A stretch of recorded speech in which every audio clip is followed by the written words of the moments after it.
Good morning, 6 o'clock on Wednesday, the 28th of September. It's Tim here at breakfast on BBC Radio Guernsey, broadcasting live from the Sunken Garden this morning, just outside of the State's Assembly, where it is a momentous day for Guernsey, as later on today the States will be sitting and debating the potential new anti-discrimination law and legislation.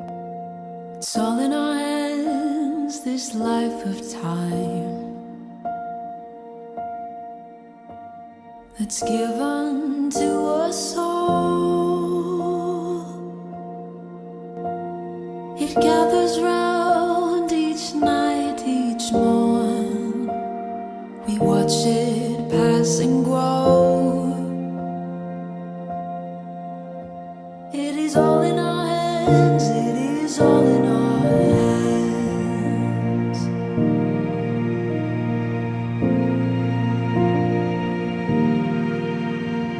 With every field and rising sea. We are not a minority group. We want to work, pay taxes, access goods and services. So all of these things are around us being involved, contributing to the community. There is no way 13,500 disabled people and 6,000 carers is a minority group.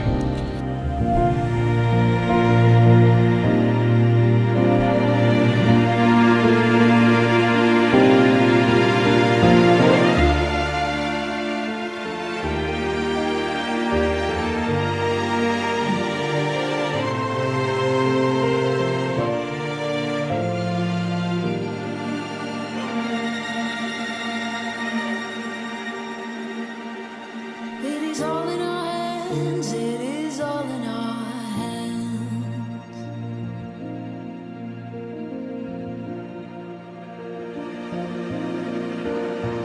And we know the change will surely come. Maybe one more trip around the sun. But we'll gather here where land meets sea, where we can be as one. And we know the change will surely come. Maybe one more trip around the sun, and we'll gather here where land meets sea, where we can be as one. It is all in our hands.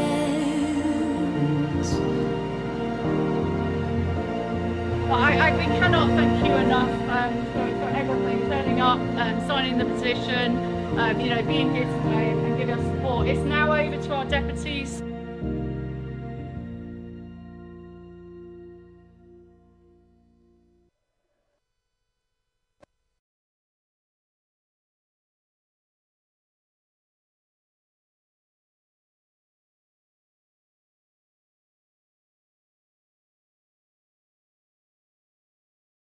Thank you very much, ladies and gentlemen, for attending our annual general meeting this year. As you might see, I'm not Catherine Hall, but I hope that you'll accept that I'm standing in for her as she stands in for Tony, a long string of people who can't be here this night. It has been a tremendous, in fact, a momentous year for all of us, as I think that video makes clear. And part of this evening is about thinking about the what next bit, what our future has in store. But first, we have a little bit of business that we have to do. First, have we had any apologies for absence? Only apologies for lateness from Karen and apologies for absence from Tony, Rob and Jane, who should be online doing the minutes from somewhere else, and Jill Evans. So those are the apologies. Those apologies have been recorded. Are there any we should add?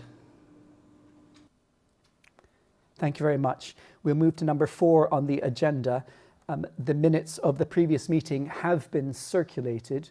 Does anybody have any comment on the minutes before we vote to approve them? Fantastic.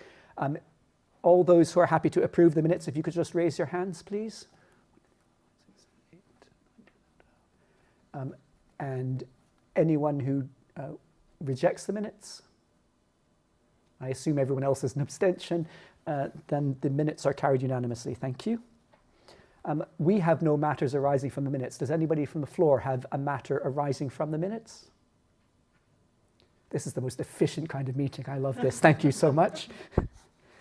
Then we turn to the chair's report. Our chair can't be here, but I will kind of take you through a bit of a presentation that's been prepared on behalf of our chair. It'll be part of it's part of the bit at the end, so we've incorporated it into the whole. It's been incorporated later. I don't even have to do that. I'm very, very happy. Okay, you don't have to do that. That's brilliant. In which case we move on to the main business of the evening, which is number 7 on the agenda. The first thing is to appoint the chair of the company. We've had some great leadership in the past, and we're very fortunate that Tony de Cooker has agreed to step forward. She has been proposed and seconded. Can we just confirm that nomination? If you're happy for her appointment as chair of the GDA, could you please raise your hand? Yep. Proposed by Jane. Yeah, it is on the minutes. Yeah, proposed by Jane Wanacott and seconded by Carol LePage. Yeah. And any abstentions and any rejections? No. Carried unanimously. Thank you very much. And finally, that the annual accounts, which have been circulated, I think there's a bit of a explanation. So there is some explanation on the accounts, yeah. So Tony, although she's not here with us, did provide us with a voice recording, which I'll play, but there is a transcript on the table. So if you have problems hearing it, there is a transcript on the table as well. So I'm hoping it'll come across. She is quite a clear speaker, so it's whether the technology works, really. Good evening all.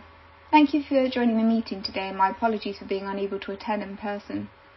I appreciate that not everyone enjoys financial statements as much as I do, so I'll try and make this as prompt as possible. You should find within your papers for review, or online, at your own leisure, a set of financial statements prepared in accordance with the Financial Reporting Standards 102, dated the 31st of December 2022. It is important to note, prior to the commencement of this brief walkthrough, that the financial statements have not yet been reviewed by an independent accountant and will need to be done so before final approval.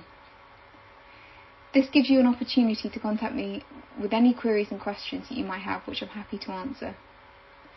I'll begin by starting with the Director's Report and thank Chris LePage, who stood down as Chairman on the 17th of February 2022 and during this financial period. Chris made a valuable contribution to the Guernsey Disability Alliance and provided humongous momentum when it was most needed. Thank you, Chris. Secondly, to those who stood down or are planning to stand down following this financial period. Aaron Wilkie, thank you for a very long tenure, which provided key strategic advice and direction for the Guernsey Disability Alliance over many years. And thirdly, to Karen, who has done so much for us and continues to devote so much of her time to the well-being and recognition for all. Thank you for everything you've done for us and the GDA, Karen, and all you continue to do for the community. Lastly, thank you to Phil Smith, who stepped down as chairman earlier this year.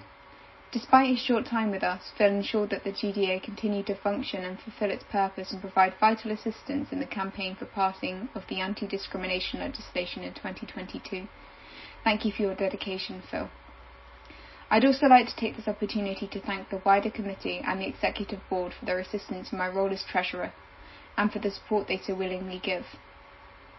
Over the last year and a half, we collectively as a team have been working on the improvement of governance surrounding payments and the transparency to the board regarding the current financial position being readily available at any given time. We made the decision in 2021 to start using the services of Focus HR Solutions to provide payroll services and began using a financial accounting software called Xero instead of bookkeeping on Excel. During the year 2022, we sought an independent accountant to review our financial statements, and we are now confident that our procedures and processes are of best practice and continue to work on the improvement of transparency. Moving on to the numerical part of the financial statements, I'll be jumping to page 5, which lists our income and expenditure for the year. The recognition and treatment of income can be found in note 3, but for the purposes of understanding, it is important to note that income that is restricted is only recognised once it has been spent. All income that is restricted initially sits as a liability to the GDA, as we have an obligation to pay it back if we do not use it for its intended purpose. Therefore, as restricted income presented in this income and expenditure statement is what we have spent. Unrestricted income, however, is recognised in the period that it is received and due. The basis that we prepare these accounts is the accruals basis, which means that income and expenses are recognised in the period that they are due. Any income received in advance will be recognised as a liability, and any payments made in advance will be recognised as an asset. This gives us a more transparent idea of what the financial position of the company, such as the position of the restricted income. During the period, we ran a number of courses which have increased our unrestricted income balance. This means that we had a higher surplus than in prior years. The large increases in marketing expenses are due to the increased need for campaigning and our attendance at events or sharing updates on social media and raising awareness of various occurrences. Moving on to page 6, our balance sheet, you'll see that whilst we have a healthy cash balance, most of this is restricted, and any unrestricted funds mostly relate to the income generated this year. We have a lower cash balance than last year, but our balance sheet overall is more favourable in terms of net assets, since we have a higher unrestricted income position and therefore a lower liability to asset ratio. The remainder of the financial statements provide you with a detailed breakdown of the relevant creditor and debtor positions and more details about how the treatment of income is recognised, which I've covered in my initial opening during our walkthrough on page 5. Details of our laptops and their depreciation can be found in note 6. The final point I'd like to cover is note 7, and say thank you to those individuals who donated through Just Giving. Thank you also to our major donators, including Lloyds Bank and the Social Investment Fund, who provided us with critical support this year and previous years. Thank you all so much for listening, and I hope you enjoy the rest of the meeting. I think Tony has given us a fairly clear presentation of how the accounts have been managed over the last year.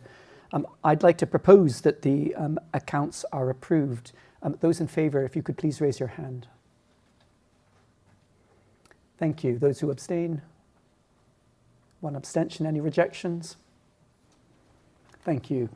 And just as a note, if anybody has any questions on the accounts, they haven't been to the independent accountant yet. So if anybody wants to speak to Tony about them, then they will be finalised after they've been to the independent accountant. Thank you. That's wonderful. That takes us to our general update, which I assume is this wonderful PowerPoint. Oops. Sorry, just started Tony again. There we go. Perfect. Right, I'll take over from you, Rob. So it has, as Rob has said, been quite a year. But if we look back a little bit further, it started some time ago. I've put the July 2020 slides up there because I joined in July 2020 and I thought my job was done on the day that I arrived because everybody was celebrating on the steps. We had lots of people down there clapping the States members in, nice balloon arch. So real party atmosphere down there. And that was the policy letter being approved by the States Chambers to bring in the Prevention of Discrimination Ordinance. I should have known better that my first day was not going to be my last day. And after sort of 15 years of campaigning, the states still managed to take another 2 yees, and a lot of effort has gone in over those last 2 years to really bring this across the line. And it is with some intrepidation over the last year that we've put in, all of us have put in an enormous amount of work to to support this, to bring this home, because without all of your efforts before the actual states debate, your campaigns, you sharing online, you actually going through the information and seeing what was good, what was not so good with what was being proposed, and all of the amendments that came in afterwards. And bearing in mind this was actually the legislation, so it wasn't a policy letter, this was the actual legislation that people were amending. So very unusual to have any real amendments, let alone having this number of amendments for the actual legislation. So your efforts, your support, your campaigning with us has meant that this has actually been required to bring it home. And it's your support on the day. You know, this was not a party atmosphere this time. This was a very sombre affair. And I think you can tell from the pictures there that people weren't cheering, they weren't clapping people into the States Chamber on this occasion. We were very quiet as the deputies came in. Yes, they, as John said, they did hate it. They really didn't like that atmosphere, but we were very respectful, and we were very surprised it had, well, perhaps not surprised, but very, very disappointed it had taken this length of time, this type of campaigning to get it through the States and to make the States members realise how important this piece of legislation was for all of us. It's still not in yet, but October this year is, October the 1st is when the first part of it comes in. So we are making sure that that does happen and putting pressure on. If there's any slight glimpse or in any indication that that doesn't happen, then we will be on it like a ton of bricks. So as far as we know, there's no problem, but, you know, never say never is what we say. So, yeah, we do. As John said, we do live in troubled political times. And so thank you for everybody that has supported us. Thank you for our other partners in, so Liberate helped with the LGBTQ. There was religion and religious belief were coming at the same time. So there was different people campaigning with us in partnership with us. But yeah, it certainly seemed to take a lot more effort than it really should have done. So thank you all for your help and support. And it has been a massive, big year for us as far as that goes. But that wasn't all we did, of course. We did eventually celebrate properly, but you know, after 15 years, it has taken 15 years to get to that point where we were feeling, you know, yes, this looks like it's going to actually happen. So hugely frustrating, but immensely satisfying that it managed to get through. And I think, you know, the pictures in the press and elsewhere were of relief at the end of that debate. It was not, it was joy, but it was more relief that that hard-fought battle looked like we were on the edge of winning. So one of the other things that came in at the end of 21 was the States had put out a tender for education to be done in the anticipation of the legislation coming in. So Nikki's there, who is part of the consortium, along with the Equality Guernsey, in actual fact, but the GDA is represented there with Karen smiling on the other side of the slide there. So that was a really important thing, because what we need is to make sure that the education goes to the people that need it in terms of delivery of services, provision of goods and services, education, employment. So all of that, and landlords. There's different courses, 5 different courses from the consortium. The first one, I think you finished all the live ones on the first one now, which was the introduction course. But all of them have been recorded so that you can go back in at any time and go through the material and see what has been done. If you haven't been to them, you can book online through Eventbrite. I would highly recommend them. They're very, very good, very practical, and so there's some nice little clips of some of our members as well. So some nice little vignettes, and so really highly recommended. Really good to see the turnouts as well. Actually, the ones that I've been to have been well attended. So it's really good. But all of those sorts of things take time, and obviously Karen is beaming away there, but I think she was pulling her hair out by the end of that. So it wasn't just about the legislation last year, but it was a huge, huge part, I have to say, of what we did, and the amount of coffee that was drunk was quite phenomenal. There was a lot else going on, though. We had loads going on in terms of access. We did Disabled Global Awareness Day. There was access improvements down at, that's Petit Bow. There was the Safri's Accessible Walk. We were doing digital access at the place next to the library. Thank you, the digital greenhouse. And there was a walk open. There was an accessible walk open. So lots of things going on.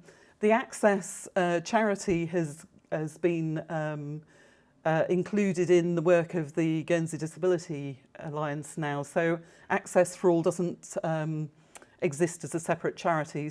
It's part of the Guernsey Disability, but we do still try and make sure that there's lots going on, if we can, to do with access. But, you know, it's time is always the issue. One of the amazing achievements is that the Access Audit course, which it's to do with access auditing and inclusive design. It's a really good technical course. I think there's a picture with Lisa. Yes, you're in the corner there. Who's been on the course? I was on the course in the beginning of the year, and Lisa was on it at the end of the year. Really good course, but it's there's a lot of architects, engineers, building construction people, property owners, all different sorts of people, but that are into access. So really technical course as well. So you're looking at plans and things like that.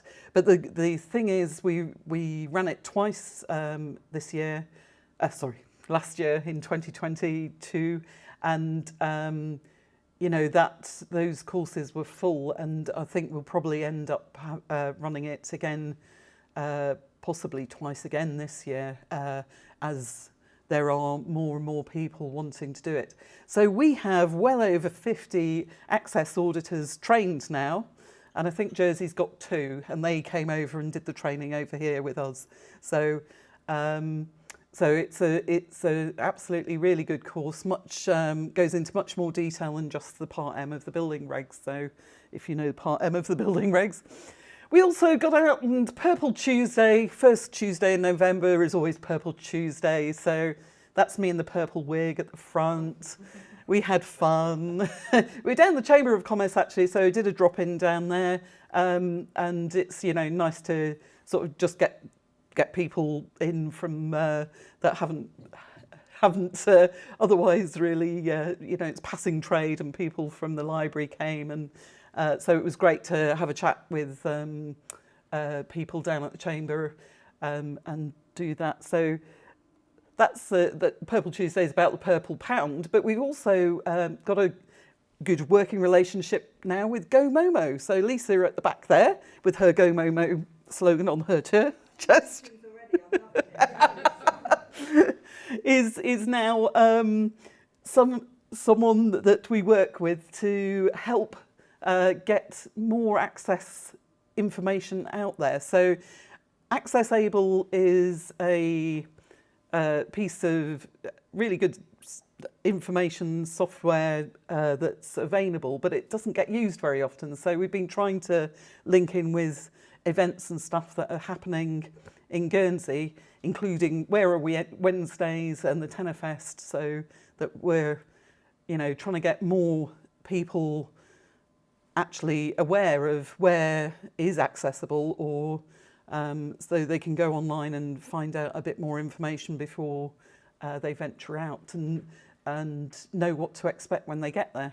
So a really good relationship. Hopefully more will be coming from the Go Momo team, as obviously Karen's not here, but she's sadly gone and nicked by Grow to go to Grow, but she was a much hands-on social media guru. So I obviously need a bit more help and assistance in that front. So having that sort of partnership is definitely a way to go. We met loads of our other charity members at the Governor's Fete, which was great. And, things like Volunteer Week, where we can sort of emphasise how many hours that our volunteers put in, the board members, people like the social policy group. It's just, without them, you can't run the charity at all. So a bit of a weird one. We got the language people, so Jan Markey, to do a translation for us, and it was designed that the translation of the Universal Declaration of Human Rights into, I should say, Jerseyese. It's pronounced G-U-E is J. So it's Guernseyese is what I always say, but it's probably should be Jerseyese, I think. So it's the most translated document, and it was so that it coincided with, I think that's September newspaper. Yeah, there we go. So it coincided with just before the debate in the States. So that's us outside the States Chamber. But it's also what is the basis of the UN Convention for Rights of People with Disabilities. So that's how things started, and then it spread to more individualised UN declarations. So we were very pleased that Jan did that. And then we celebrated at the end of the year with Sea Donkey, who has done amazing work raising money for Vive la Valette, so to get more accessibility down at the Valette. And in actual fact, the CAE course on access auditing was done down at the Valette, so that people could see the different areas down there. So he gave a fantastic talk at our winter meeting that was celebrating the International Day of Persons with Disabilities, and also celebrating Karen's leaving. So that was a great time at the KG5.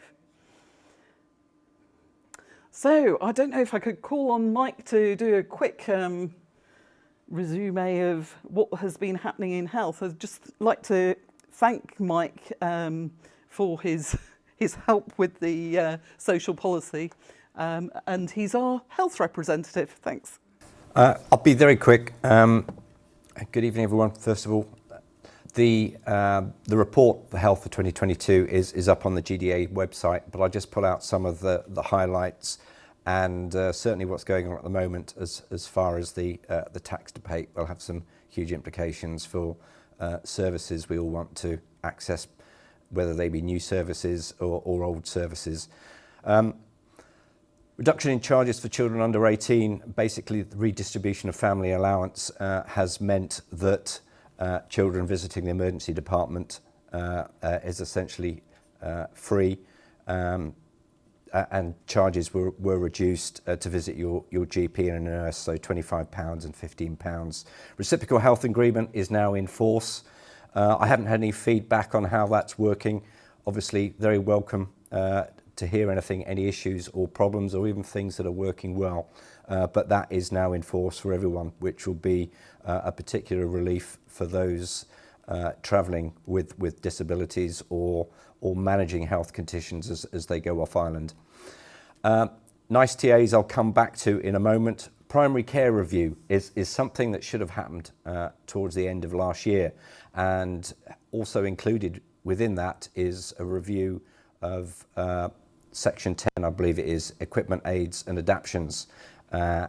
And that is also particularly pertinent because we've got Rose Eaton with us tonight from Mercury Distributions with the closure of St John's. So what's happening with equipment aids and adaptions, how we access those, who will be providing them, and just making that process a lot clearer and easier for islanders and members is something that's extremely important to us going forward this year.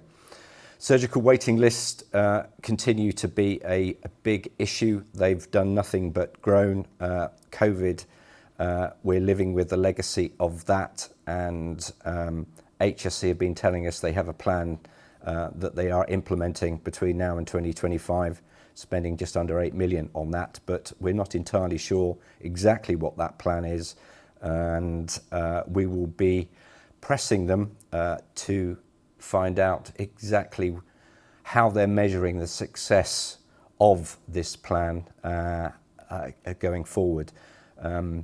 We saw an incident, had a report in the Guernsey press very recently of an individual who was able to go to France to have 2 knees replaced, about half the price of doing it over here from a private patient point of view. We may need to start looking at other options besides relying on Guernsey to look after us in the future. And again, one of the implications for what happens with our tax debate. Patient charges. Yes, it's becoming increasingly apparent that we're being charged to access a wider variety of health services, and I don't see that getting any better anytime soon. Again, part of the primary healthcare review will probably bring forward some sort of proposals for a compulsory health insurance potentially. It's almost another form of tax in one form or another, like a secondary pension. But we'll see what those proposals actually look like, and it would be nice if the GDA were consulted on that, as well as other groups that is important too. So again, if we have the opportunity to consult on that, we will certainly be taking that out to you guys for your thoughts and any additions you may wish to put in there. Yes, we are deeply concerned that HSC appear to be introducing a model of healthcare that favours the better off financially and acts as a deterrent for the less well off. Human tissue transplantation law 2020, that has changed. So rather than being an opt-in system, it's now an opt-out system. So the presumption is now for organ donation that you give your approval unless you have actively opt out. So that will make a difference for some individuals. I said I'd go back to nice TAs. That's one of the things that I'm expecting to come back as far as a review this year. Nice TAs essentially close the gap on the drugs and treatments that are available in the island and the bailiwick in comparison to other jurisdictions, the Isle of Man, Jersey and the NHS. Now, nice TAs are something that's brought up often, particularly around the tax debate, as being expensive, and arguably they are, but they haven't proved to be as expensive as was forecast. So for us, it's very important we actually get the evidence as far as the costs, the impact of the implementation, what effect that's had on individuals, and how useful it's been before the states make any hasty decisions on rolling back either on promises to continue improving the range of drugs and treatments that are available to islanders, whether that be with some charges involved or not. One of the things we saw recently was the emergency department charges that were introduced for cancer patients. Obviously, cancer patients who are undergoing a secondary care at Bulstrode, that has limited opening hours. So they found all of a sudden that if they had some issue related to the cancer treatment, out of hours, they were having to go through the emergency department, and that they were then caught with charges potentially up to £380. Obviously, the implications for anyone managing a long-term condition is significant if you delay going to the emergency department because you were worried about the cost.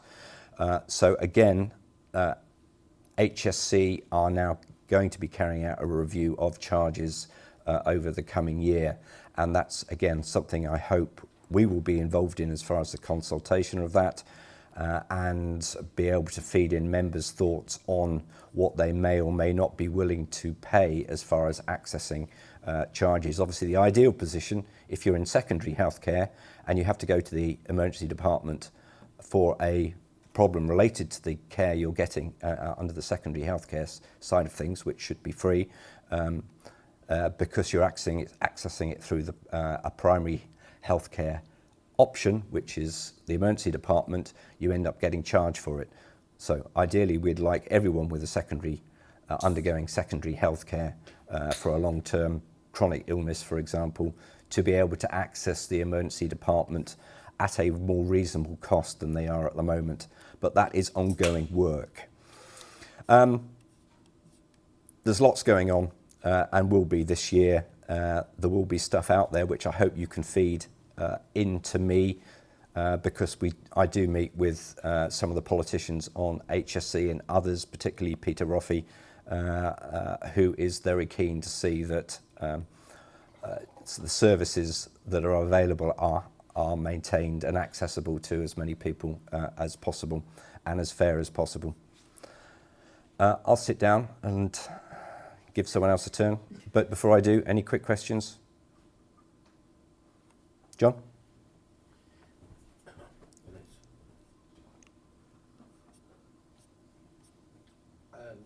I think everybody who's involved in the health movement have to start to be aware that things are quite strange at the moment. I mean, nice one, the changes with the cancer charges, which was but if you look at the bigger picture, we've seen amendments in the past few weeks literally talking of £40 million cuts to public expenditure. You've had a well-known press columnist saying he wants to see the day when people going in for artificial hips should actually go to a well-known finance company for a loan and stop going on holidays or having cars to pay for their own help. And you've actually seen the states believe there's a rainbow at the end of a pot of gold there, and want to relook at private health insurance as an option for the future. I think we really have to make a strong case for the public sector, because things are beginning to go backwards to the 1980s, I'd say. So although there's been significant victories in the past year on many levels, I think this is a time for probably greater vigilance than even we realise. Yes, so feedback from everyone as these issues come up. I'll obviously be doing some horizon scanning and trying to get information out to individuals, but feedback and examples from a HEAL perspective, health equality for all, when we were fighting for the nice TAs in the first place. We just use personal examples, and as we do with the GDA, your own stories are so powerful of the issues that you are facing. And obviously there's an economic benefit. We've got an aging demographic. We want more people out there working for longer, and we need those people to be healthy enough to be able to be economically active, whether that be financially economically active or as carers, just supporting and being active in the community. And that is becoming increasingly difficult to achieve in the environment, particularly the political environment we've got going forward. So yeah, I suspect it's going to be a very interesting year. Right, that's enough for me. Sounds ominous, doesn't it? Rob, would you like to just give a quick summary, very brief. Oh yes, you've got a picky. Ooh, how exciting. One of the great things I've learned working with the GDA is discretion, which is not one of my normal strengths. I've tried in the report I've provided to the AGM to be as discreet as possible. Health issues affect all of us, but so do transport issues. And you just have to imagine for a moment what it would mean if you couldn't get to anything. The work over the last year with the states to improve access to public transport in preparation for the legislation has, I'm searching for discrete words, has repeatedly stalled. There is some resistance because, of course, there will be some financial implications. But we have proposed with third sector partners a process for guaranteeing access to public transport, which has the potential to save the states hundreds of thousands, if not close to £1 million a year, and yet we still have trouble getting very small scale investment. It's enormously frustrating, and the more people can tell us stories of people who just can't get out there, who aren't able to access transport, who can't get where they need to be, or even where they want to be, the more important that is for us to help push our case. So please keep your ears open and keep us informed about people who are struggling to get where they need to be. Eventually the law will come in, and I would rather not be in the position where we have to kind of say the third sector is just going to stop now, and here are 30,000 passenger journeys per year that you have to pick up and somehow fund out of states' coffers because you haven't cooperated. I apologise for being so blunt. Blunt and short. Thank you very much, Rob. So Catherine isn't here with us, but basically Catherine is our education rep as well. So what she's been working on with the states has really been trying to get the SEND review. Actually, there was a number of recommendations from the SEND review, which was published in February 21. So last year's effort was really about trying to make sure that we had a handle on what was going on and trying to move things forward as much as possible with that. And also thank you to all three of the social policy reps, because they've got day jobs to do, and they do this as voluntary as part of their volunteering for the GDA, and the amount of time and effort that the three put in is just phenomenal. And as I say, without them, we wouldn't be anywhere near as close as we are. At the moment, there is also a consultation out. It wasn't obviously 2022, but there is a consultation out on education, on the education law. So we are currently looking at education, and we're hoping to bring something to a meeting fairly soon. But I was on the phone to Dave Stump at Education just before I left, and he didn't get back to me with a date and a time, so I couldn't tell you tonight, which was what I was hoping that he would have got back to me by now. So there is movement on that. There is a consultation out on capacity at the moment, so we are moving forward into this year at a pace. So very quickly, I realise we're way behind where we should be at this point. Thank you very much to our funders. I know Tony has said that. Thank you to Aaron, who is our very longest member on the board. So thank you very much, Aaron, for that. Thank you. Sorry, don't drink it all at once, but...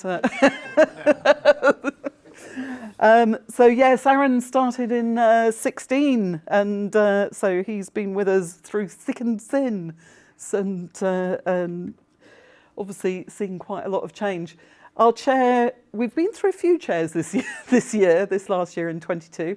So our chair, Chris LePage, retired in February, and he was with us for a while. I think he was 4 or 5 years he was with us for, so he was a long chair. And Phil came in to cover his absence, so Phil was with us until the beginning of this year, who was brilliant.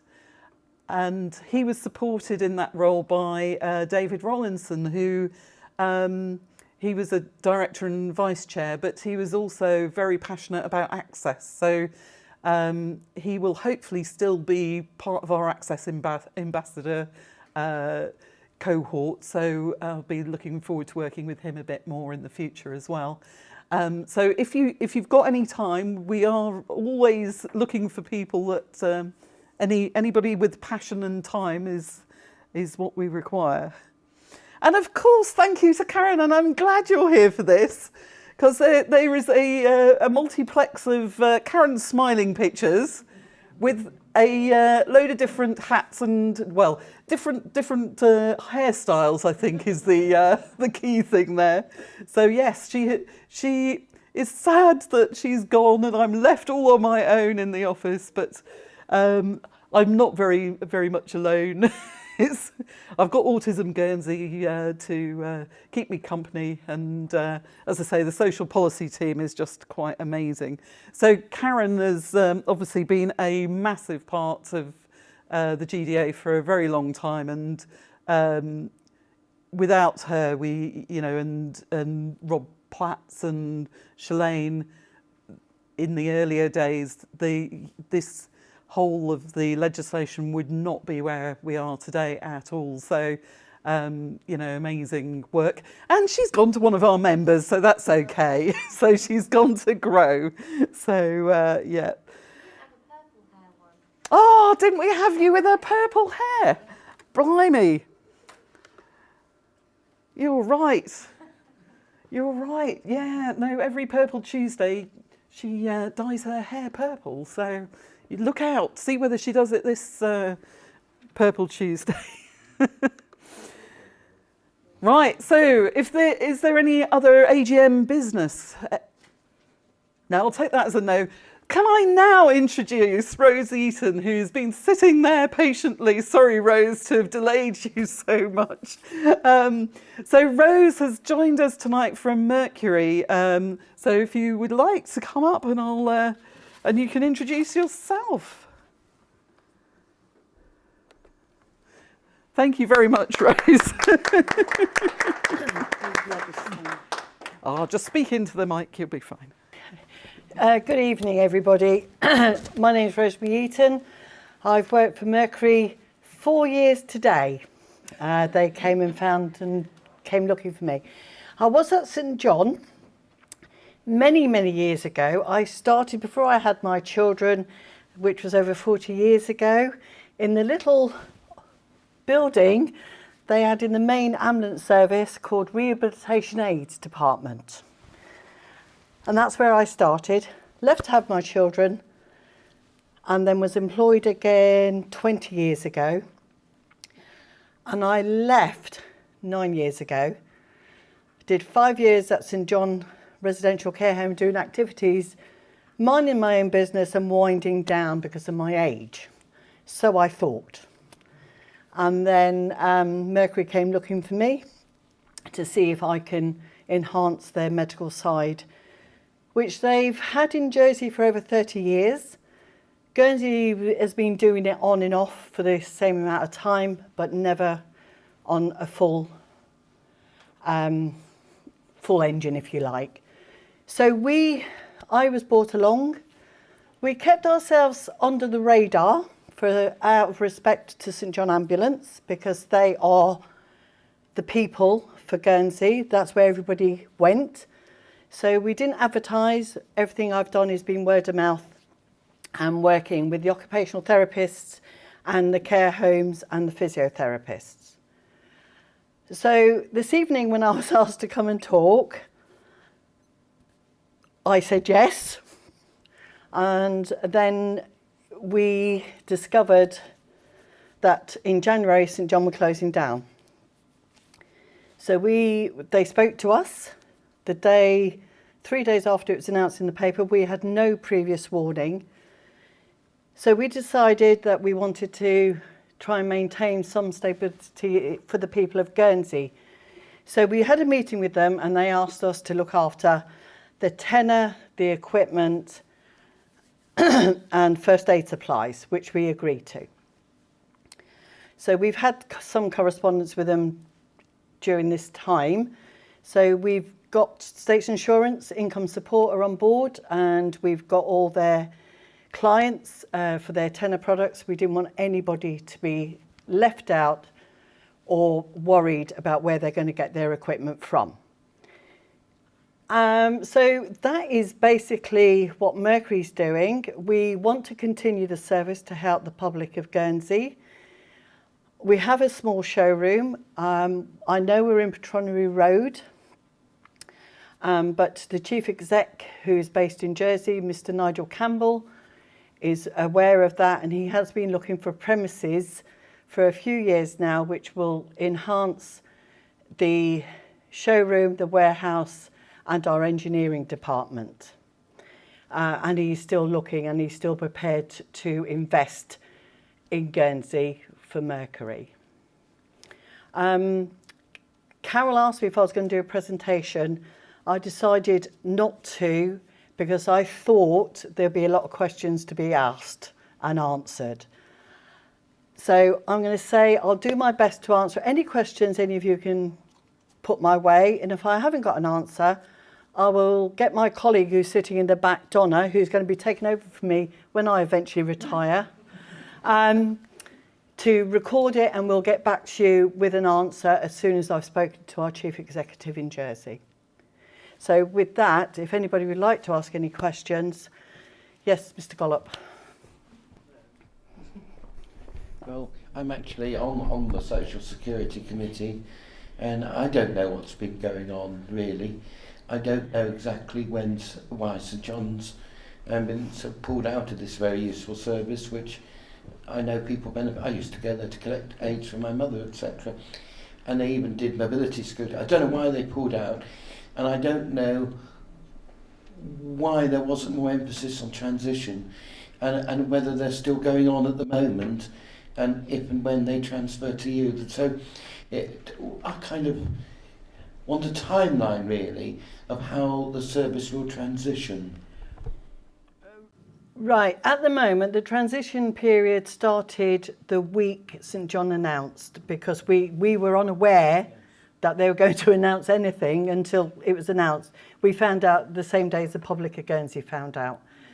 So from then, we had a meeting with their Chief Executive Officer, and she came to Mercury on the Wednesday of that week, asked us if we were able to help. We said we would, but we needed then to speak to Income Support, who then needed to speak to their clients, because St John couldn't hand over information because of confidentiality, quite rightly so. So we've had to wait for people who are reliant on all those income stuff, all their tenor, all their other equipment, to get in touch with Income Support to say, I would like you to pass your information on to Mercury, which I think we've had the final few papers in today. We've had over 100 transferred in the last 2 or 3 weeks to us. We've got the majority of the tenor products in, but obviously we were dealing with tenor before all this happened, so we are talking to tenor now. We've got nearly everything in, but we're just waiting for the final bits to come in, which is next week. They should be with us on next Tuesday. They've been ordered today. Now we've got all the information we need from Income Support. We have been supplying tenor to 3 care homes before this all happened, so we had a lot in.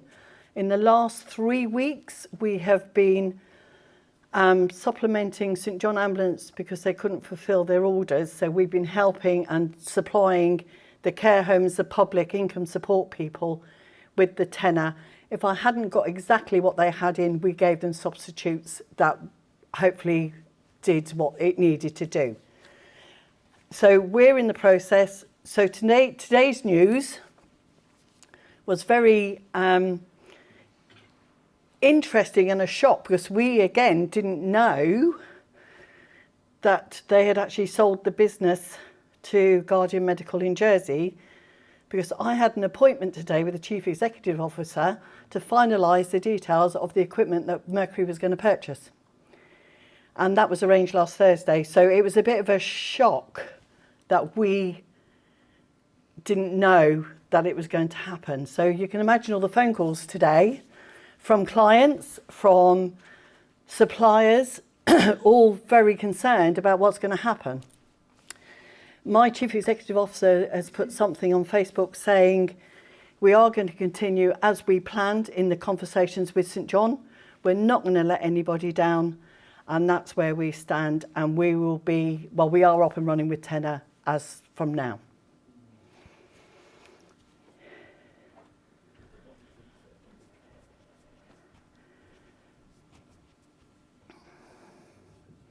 So are you going to be replacing the service of people coming in off the street and renting wheelchairs for visiting relatives? And if so, are your prices going to be similar to St John?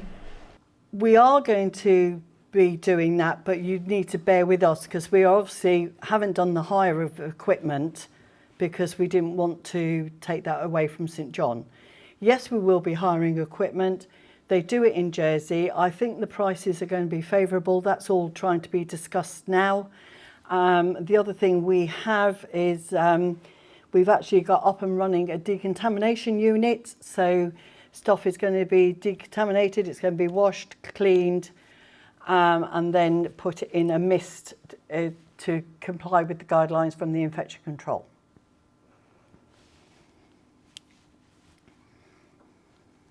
Any other questions? Oh, Mike.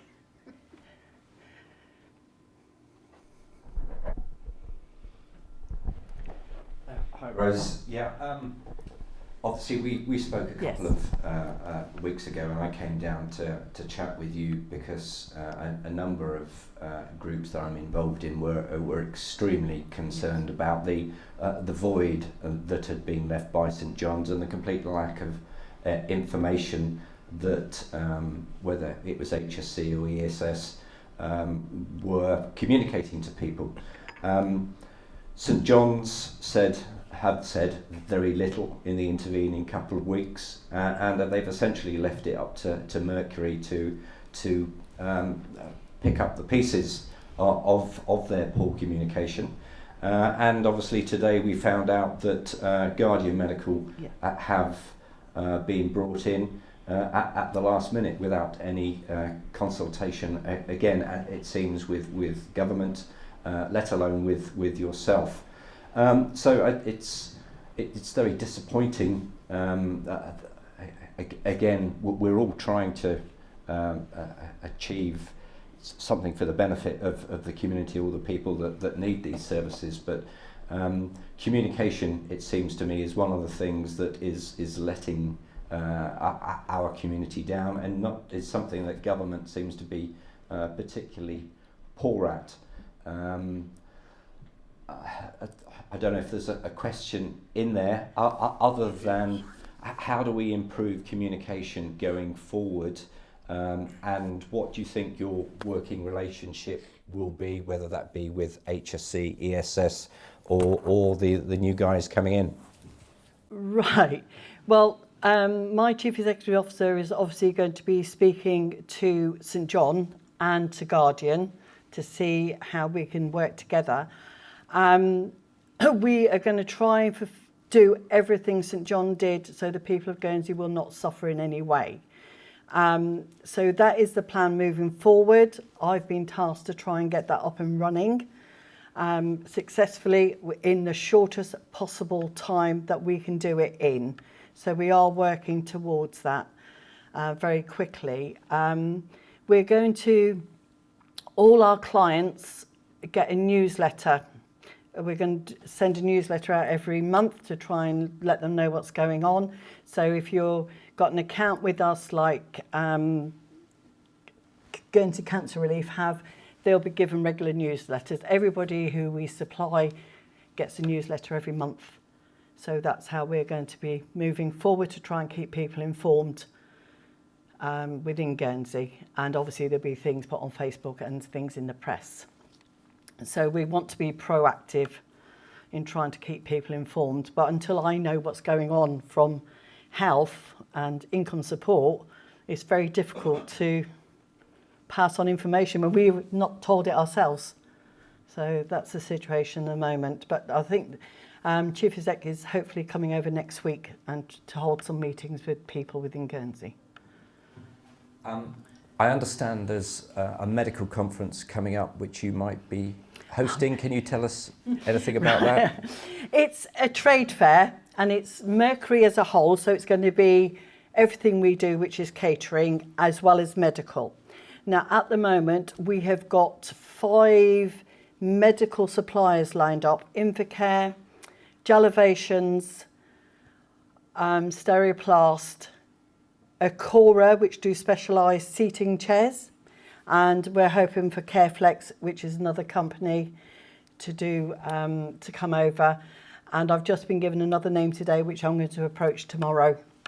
A MedPage, which is devices of bed, people warning people when they left bed and things like this, so their carers will know. So we're going to see if we can get them over, and that is on the 29th of March, 10 to 4 at St Pierre Park, and anybody's welcome. And you can speak to suppliers and there'll be equipment there to look at and play with and see what you think. Thanks, Rose. Thank you. Anybody else? Yes. Hi, Rose. Yeah, it was just, obviously John Hollis from St John had said in the press release about the difficult operating circumstances financially at the moment. Do you believe that there's enough within the market to sustain you and Guardian if we carry on? To be honest, I worked at St John Ambulance for 10 years in the role as assistant manager, and I think there's enough business for everybody. We've got an ageing population and we need to all be there, and competition doesn't hurt anybody, and that's the view of Mercury. Good. One thing that I know ESS do think about, but it's something that, because we were going through in the context of the government work plan because of possible changes or cuts or whatever, all the work streams are outstanding.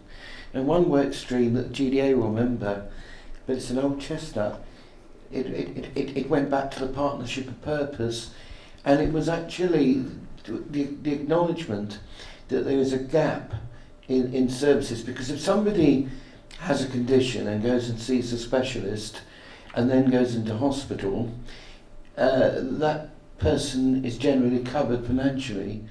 But if the person, instead of being hospitalised or operated on, would do better with a mobility aid or a wheelchair or some other reasonable adjustment, they usually have to self-finance it or hope for a sponsor or a third sector organisation. No, we need to work on that to actually, and that will expand the market, coming back to Carl's point as well. So actually there needs to be pressure on us in the States to get that work, that Spend to Save initiative, and maybe Mercury will be a catalyst for this. I will do my best. I've had the biggest bugbear for 20 odd years with the States of Guernsey, because if you go into a care home, your pension is taken off you, you might be asked for a top up, but your needs are catered for. If you're looking after your loved one at home, you can't get any help if you own your own home. And if you've got a little bit of money in the bank, they expect you to spend that to buy a hoist, a bed, a commode, a riser recliner chair, a wheelchair. And that can mount to £2,000 or £3,000, and that's the cheapest of the equipment. I've been bleating on to people in the States for 20 years now that the people who are prepared to look after their family at home, which are saving the States money, should be offered some funding to help buy that equipment for their home. And that's my personal beliefs. That's not, I think Mercury will agree with me, but that is me personally. And every canvassing, every stakes meeting, the deputies who come to my door get an earful from me. My husband actually walked away from me the last time because I was having a go, saying, I'm not voting for you because you're not putting this forward. But it's not right that people who've been looked after in their own home don't get the same benefits of people going into care.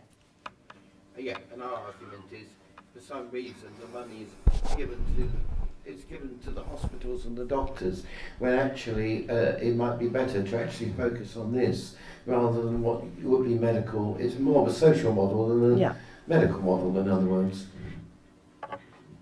I think it's quite sad when you get a gentleman of 80 years old who owns his own home, but he hasn't got any cash apart from his pension.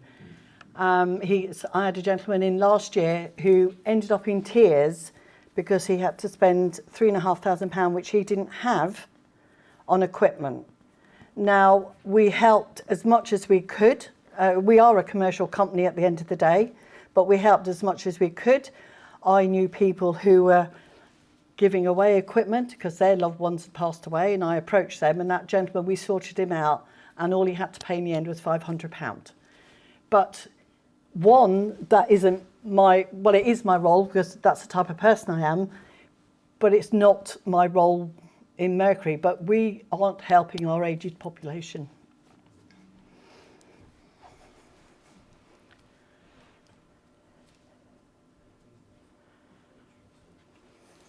Can I just have a quick plug here for the Victoria Hospital Incorporation, because we're a charity that does give grants to people for equipment. Right, okay. So if anyone needs equipment. Okay. Can I put people in touch with you if they come to me? If you look on site on Victoria Hospital Incorporated, the application forms are I'll they pass are means people. tested. Yeah. But Well, some people are, even charities mean test some people if they're going to help fund.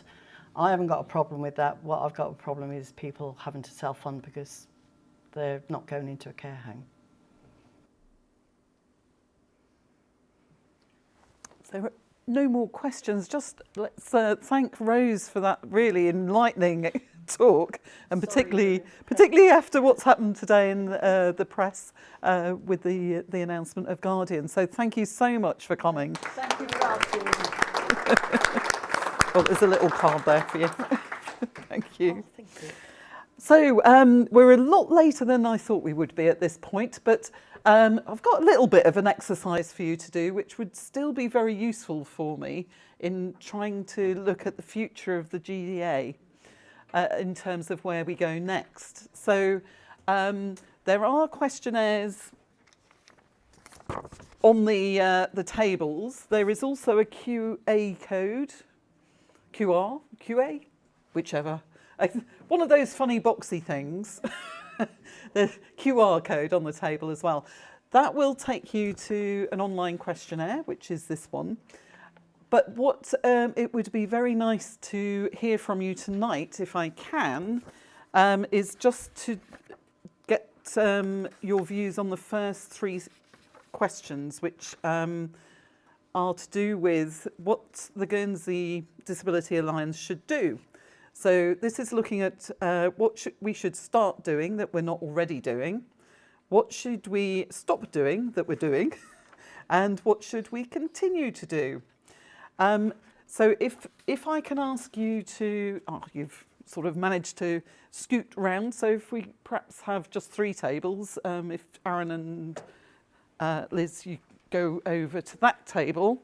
There are some sticky bits on the tables, and if you're online, if you want to go on to the website page, the questionnaire is on the online as well. So in the room we'll do a bit of a feedback at the end, but if you're online and you want to do the questionnaire and not stay online, that is fine.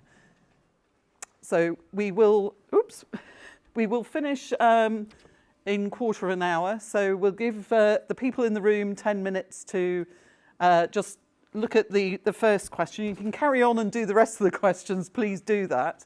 But just as a group, it would be really useful to look at that start, stop, continue. So what should the GDA start? What should we stop? And what should we continue?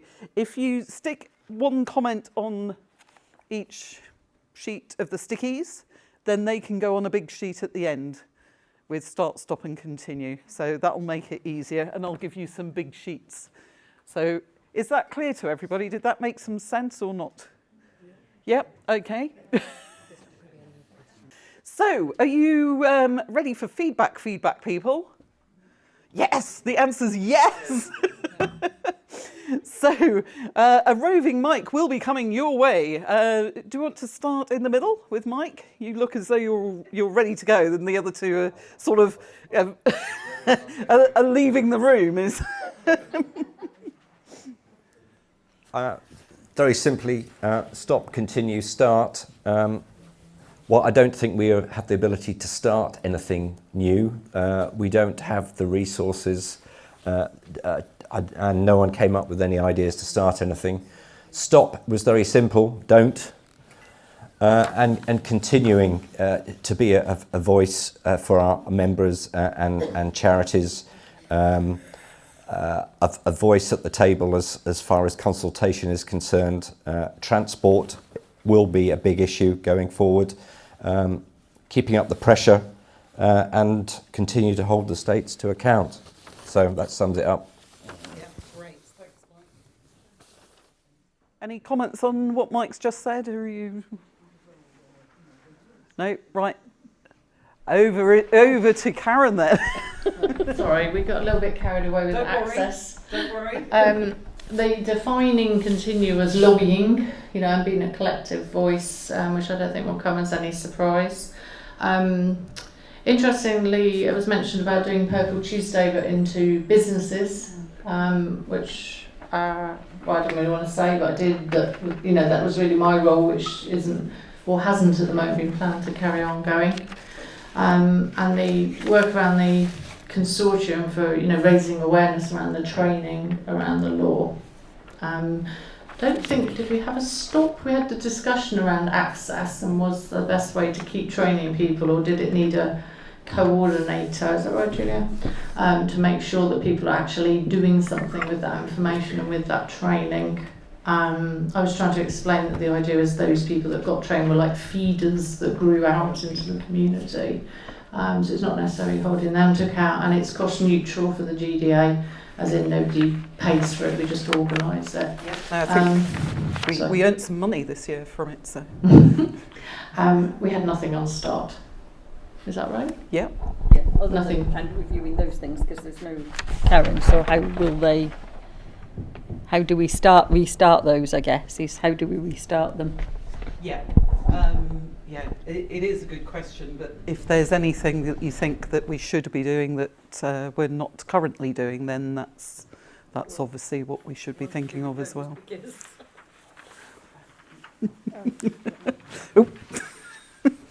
Right, so the last table, thank you very much for the feedback, that's brilliant. Thank you. We've got quite a bit on start. Attract a younger generation of people interested in disability issues, e.g. through social media, Facebook. We've got TikTok and Instagram. Oh, something to start up. Yeah. And expand the memberships. They're all a bit related there. Into new areas of the community. Lost a bit of its vibrancy, maybe. Assist with producing accessible documents instead of being outsourced to the UK companies where the pictures may not be relevant. So this could be an income stream for the GDA going forward. Next. Continue the campaign work. Make sure the legislation goes through. Continue to be a voice of disabled people in Guernsey. And continue social policy group, because you never know when government's going to come up with something stupid, and you need someone watching out for that. We'll be the last to know.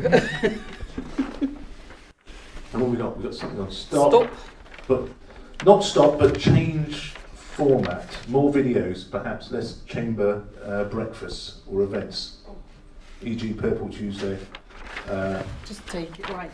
Karen said take it into businesses. Take it into businesses, yeah. So it belongs. Similar to what Karen said. Yeah. Very good. Yeah, less about a ours. music to Lisa's ears. Excellent, More guys. videos, Ollie. Yeah, brilliant. Well, thank you very much for that feedback. I will bring it all together and put it on the website. And if you want to fill in the individual questionnaires, please do that as well. You don't have to do it on paper here, but there are copies here. You can send them back into the office. If you could do it online, that's fine.